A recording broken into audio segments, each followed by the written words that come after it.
IS code 456-2000 का एक overview देखते हैं कि ये किस लिए बना है, इसमें क्या क्या इंक्लूडेड है और इसमें क्या चीज़ें कहाँ पे क्या मिलती हैं।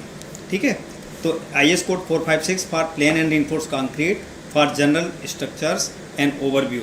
देखते हैं आगे कि इसके अंदर क्या क्या है।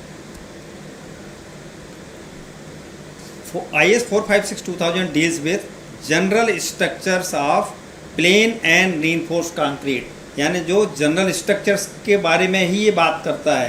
कौन से general structures? Plain and reinforce concrete, यानी ना तो प्रीस्ट्रेस कंक्रीट के बारे में ना ही और किसी कंक्रीट के बारे में, सिर्फ प्लेन एंड रीइंफोर्स कंक्रीट के बारे में ये बात करता है।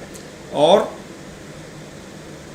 कौन से स्ट्रक्चर्स कवर नहीं है इसके अंदर, नॉट कवर स्ट्रक्चर्स आर, इसके अंदर बहुत सारे स्ट्रक्चर्स हैं जो स्पेशल स्ट्रक्चर्स कह सकते हैं आप, वो कवर नहीं है, जिसको आप स्पेशल स्ट्रक्चर्स लाइक जैसे सेल्स कवर नहीं है, फोल्डेड प्लेट्स कवर नहीं है, आर्चेस कवर नहीं है, ब्रिजेस कवर नहीं है, चिमनीज, ब्लास्ट रेजिस्टेंस स्ट्रक्चर्स और हाइड्रोलिक स्ट्रक्चर्स और लिक्विड रिटेनिंग स्ट्रक्चर्स यानी वाटर टैंक वगैरह जो होते हैं, ये सारे कुछ भी जो है इसके अंदर कवर नहीं होते हैं।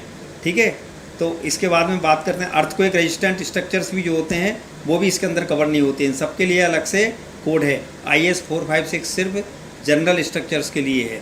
ठीक है, अब इसके अंदर क्या है, code is divided into 5 sections and contains 8 अनेक्चर्स, यानी कोड को 5 सेक्शंस में हमने डिवाइड किया है और 8 उसके अंदर अनेक्चर्स हैं। कौन कौन से 5 सेक्शंस हैं?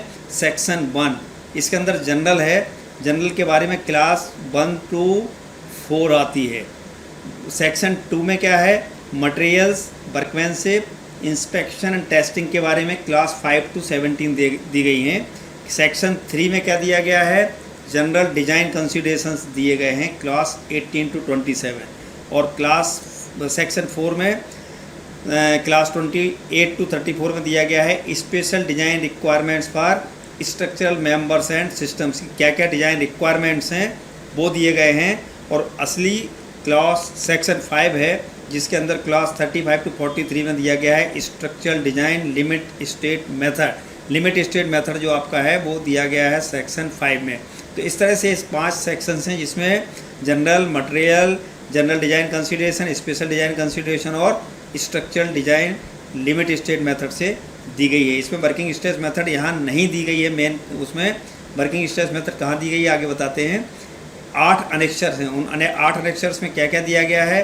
अनेक्चर ए में है list of referred Indian standards, यानी इस कोड को बनाने के लिए कौन कौन से दूसरे कोड रिफ़र किए गए हैं उसकी एक लिस्ट है।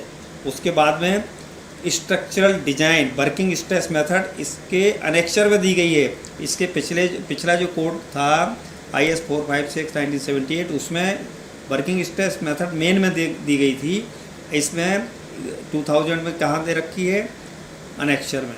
कैलकुलेशन ऑफ डिफ्लेक्शन कैसे कैलकुलेट करना है वो भी अनेक्चर में दिया गया है। स्लैब स्पनिंग इन 2 डायरेक्शंस, 2 वे स्लैब को भी अनेक्चर में दिया गया है। इफेक्टिव लेंथ ऑफ कॉलम कैसे कैलकुलेट करना है उसका भी अनेक्चर नंबर 5 है, इसको ई बोलते हैं अनेक्चर ई। F अनेक्चर है कैलकुलेशन ऑफ क्रैक विथ, यानी क्रैक कंक्रीट के क्रैक विथ कैसे कैलकुलेट करना है वो अनेक्चर F है।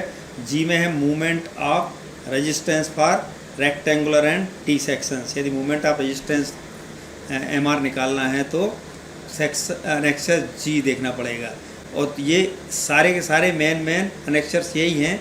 बाकी का जो अनेक्चर H है उसमें कमेटी कंपोजिशन, यानी किस किस ने बनाया है, कोड बनाते वक्त कौन कौन से लोग मौजूद थे उनका डिटेल दिया गया है।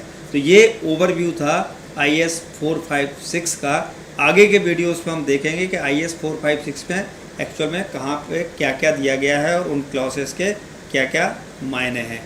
ठीक है, अब इससे ये क्लियर हो गया कि ये जो दे रखे हैं कि 2 methods of RCC design code में दे रखी हैं। एक है लिमिट स्टेट मेथड जो सेक्शन 5 में दी हुई है और दूसरी वर्किंग स्ट्रेस मेथड जो अनेक्चर में दी हुई है। तो mainly limit state method of design is preferred nowadays. तो ये आजकल जो डिज़ाइन होती है वो लिमिट स्टेट से होती है, वर्किंग स्ट्रेस मेथड बहुत ही कम प्रेफर करते हैं। ठीक है ना, तो ये उसका ओवरव्यू था। Thank you very much.